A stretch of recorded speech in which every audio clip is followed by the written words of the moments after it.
e que o Senhor possa abrir o nosso entendimento, ó Deus, para compreendermos as Tuas Escrituras, Senhor Deus. Que o Senhor possa revelar do alto, ó Deus, aquilo que precisamos ouvir, não aquilo que queremos ouvir, mas aquilo que precisamos ouvir, ó Pai. Por isso, manifesta o Teu poder e a Tua glória, Senhor Deus. Fala com a Tua igreja, fala com o Teu povo, e todo ladrão, roubador da palavra, desde já nós repreendemos em nome de Jesus, e que Teu Espírito tenha liberdade de agir neste lugar, para a glória do Senhor. Amém. Abra sua Bíblia no livro de Jeremias, no capítulo 1. Glória a Deus, aleluia.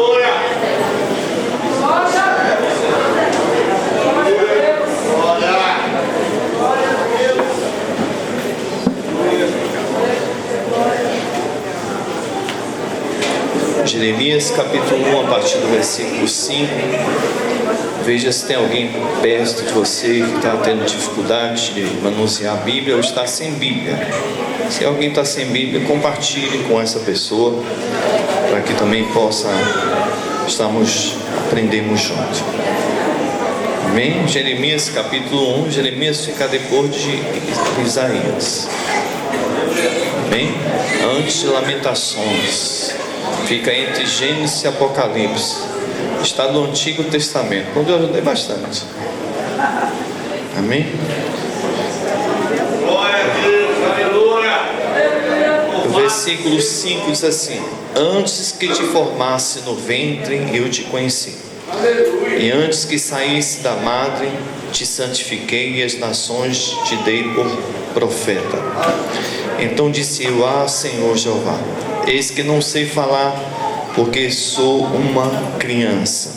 Mas o Senhor me disse: não digas eu sou uma criança, porque onde quer que eu te enviar, irás, e tudo quanto te mandar dirás. Não temas diante dele, porque eu sou contigo para te livrar, diz o Senhor. E estendeu o Senhor a mão e tocou-me na boca e disse-me ao Senhor: eis que ponho as minhas palavras na tua boca. Olha, ponte neste dia sobre as nações e sobre os reinos, para arrancares e para derribares e para destruíres e para arruinares e também para edificares e para plantares. E ainda veio a minha palavra do Senhor dizendo: que é que vês, Jeremias? E eu disse: vejo uma vara de amendoeira. E disse-me o Senhor: viste bem, porque eu velo sobre a minha palavra para a cumprir. Amém? Tome assento, por favor. Glória a Jesus. Deus é bom. Amém, irmão? Deus é bom. Glória a Jesus. Procure qualquer dispersação, qualquer conversa. Hoje é culto de doutrina, de aprender o que a Bíblia nos ensina.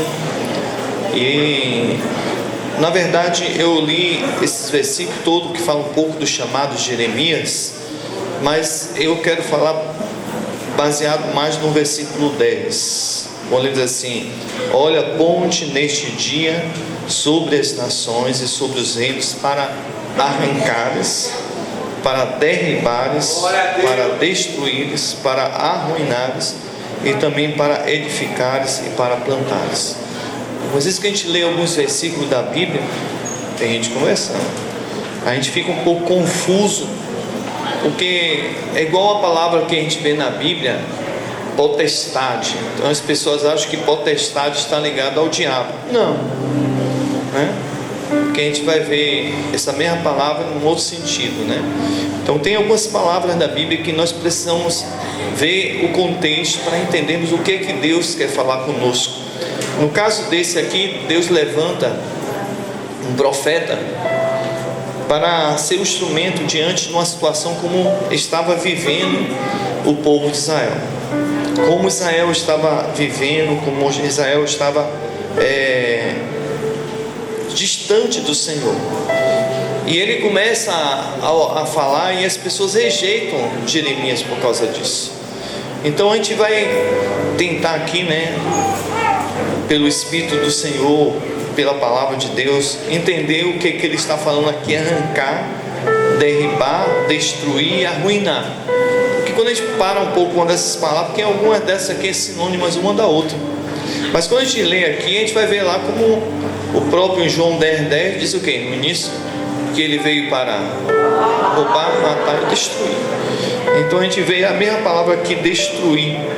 Então que negócio é esse? Deus vai destruir? O que é que Deus quer arrancar? O que é que Deus quer arruinar? O que é que Deus quer destruir? O que é que Deus quer derribar em nossas vidas?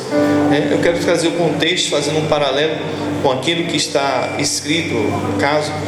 Mas para isso a gente entende. Vamos lá no livro de 1 Reis, no capítulo 14. Depois a gente volta para cá. 1 Reis, capítulo 14. Aleluia.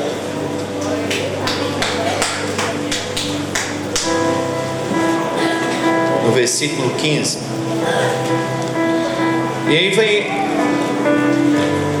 a gente vai ver um versículo aqui que algumas vezes choca algumas pessoas. Acharam aí? 1 Reis 14, 15. Olha para cá para a gente ler.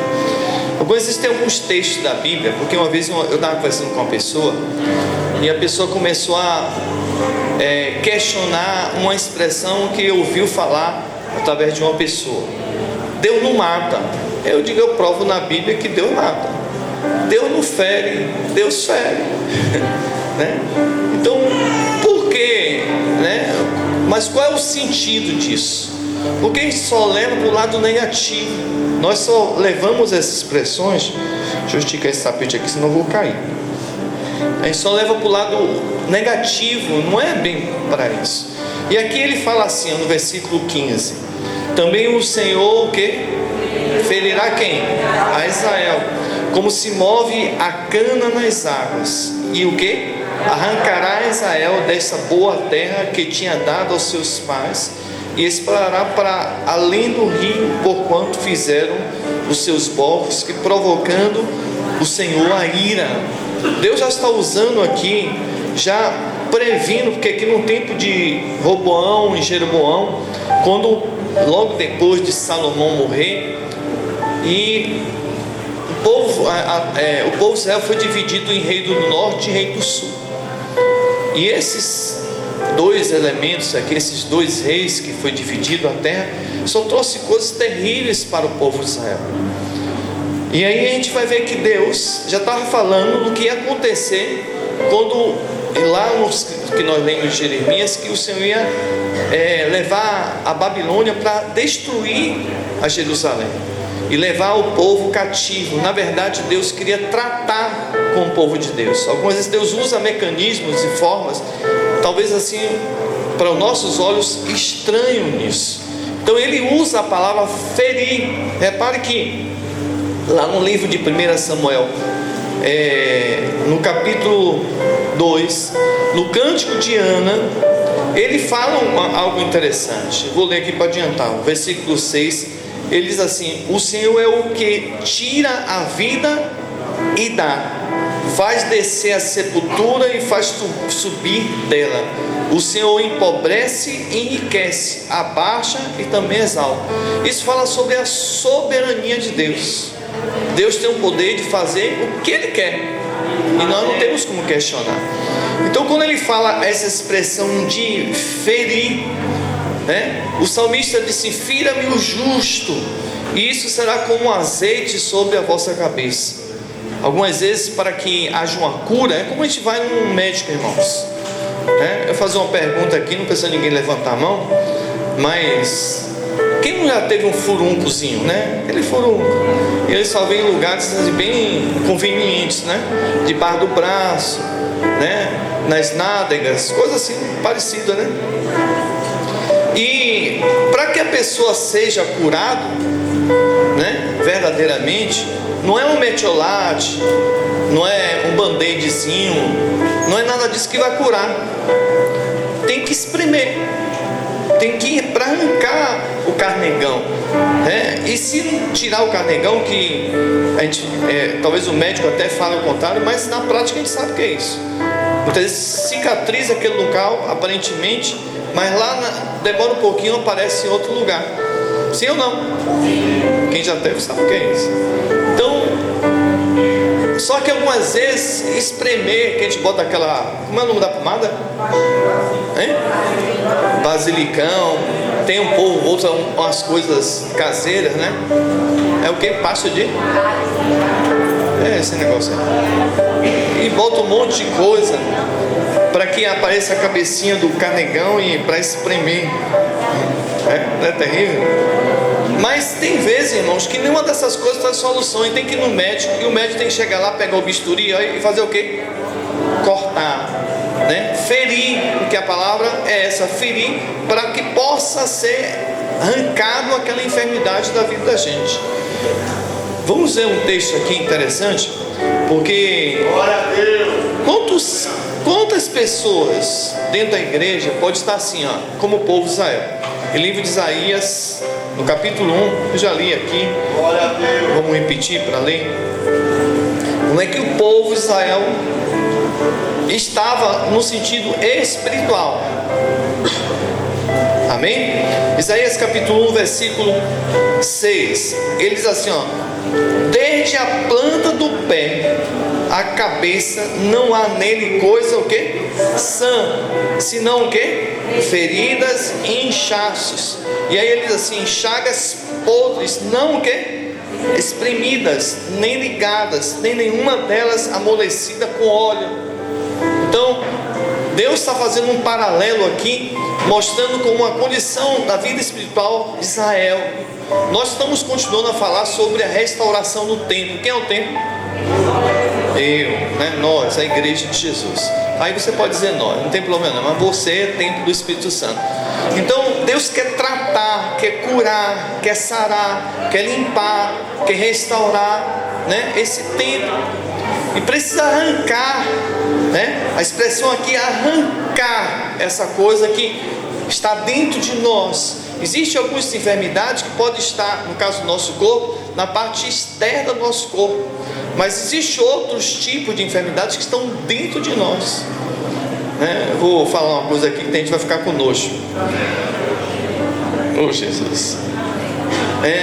Antigamente, quando uma criança estava com verme,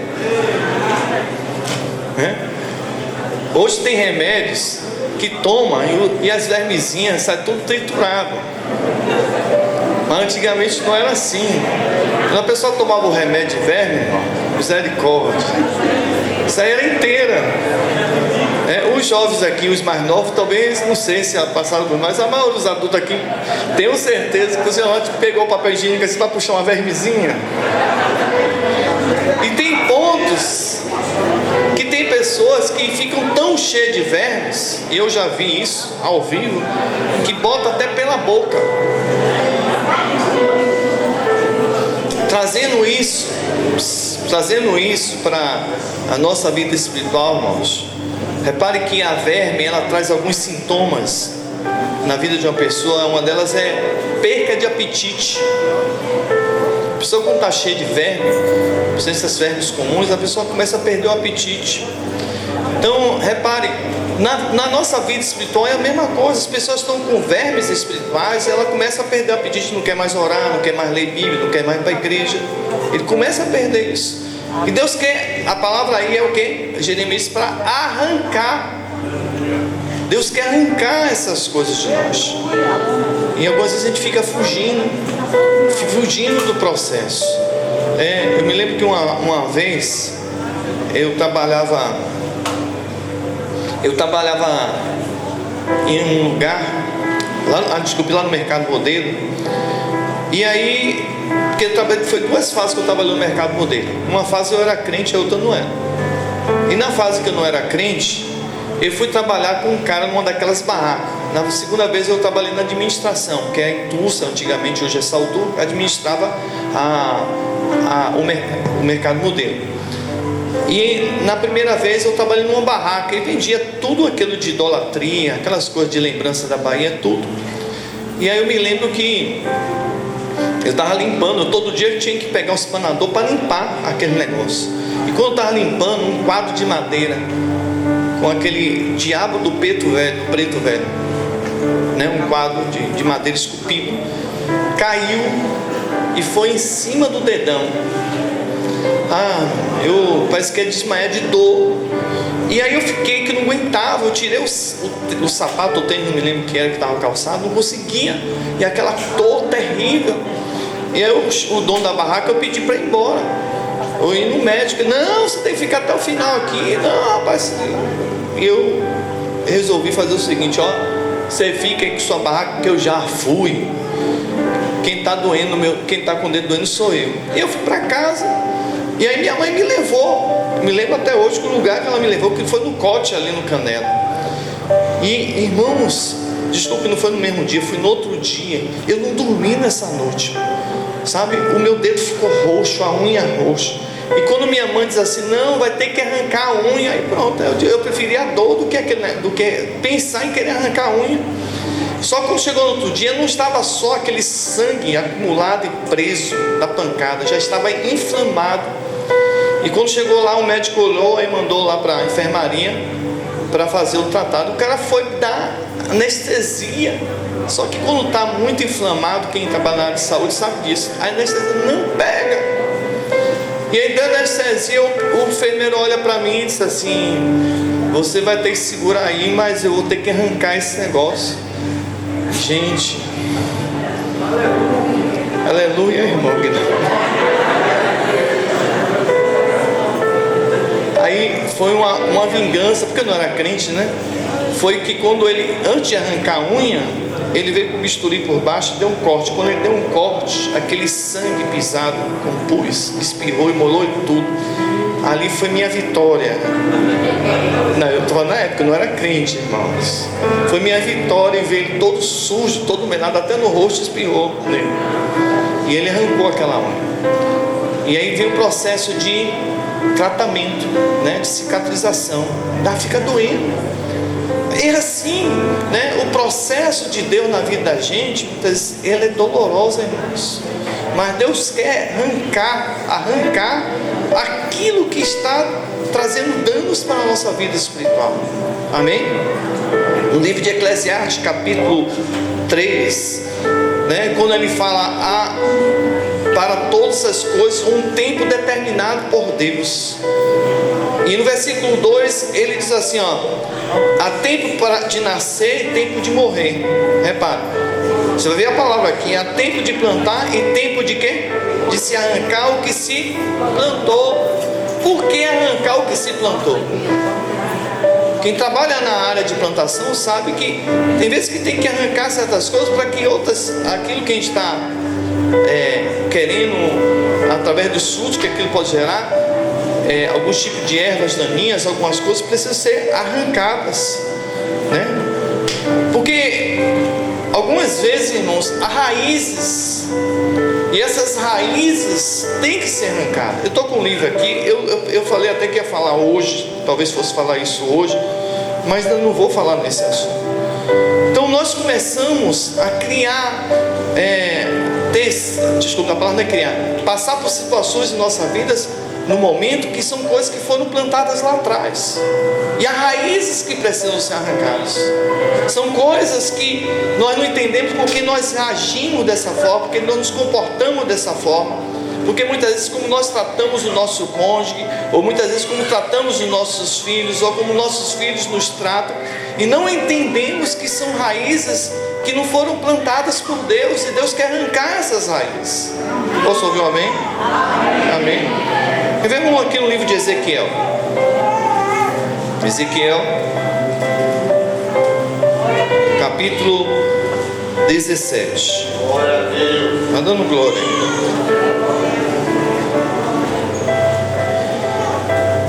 Versículo 9.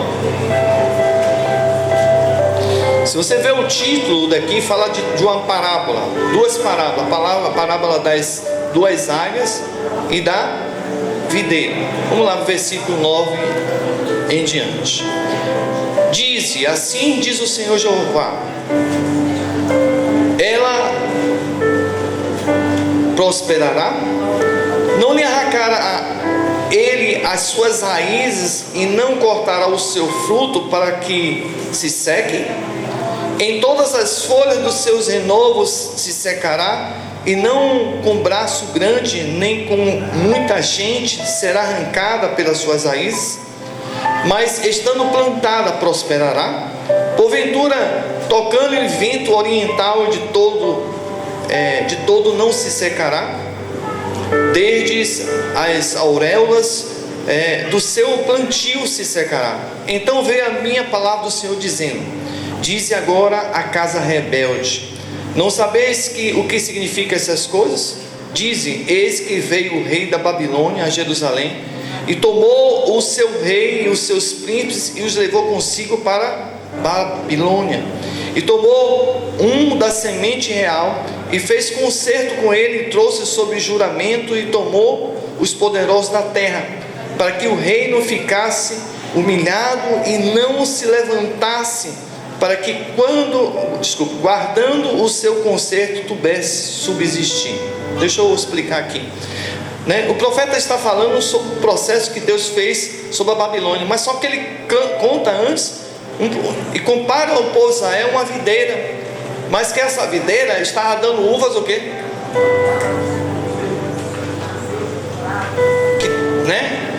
Como é, irmão? Diga aí. Brava, uvas que você bota na boca e você não consegue, mastigar, porque trava os seus dentes. E isso para Deus estava sendo dessa forma, porque era esse tipo de fruto que o povo estava dando. E aí que Deus disse: eu vou arrancar vocês dessa terra pela raiz. E aí ele está falando quem ele ia usar isso, a própria Babilônia, para que viesse a acontecer isso. Algumas vezes, para Deus consertar algo, para Deus restaurar algo, ele tem que destruir. Algumas vezes Deus, para consertar algo na vida da gente, ele precisa arrancar as raízes, e dói. Tem coisas que estão impregnadas na vida da gente. Repare, vamos lá, Hebreus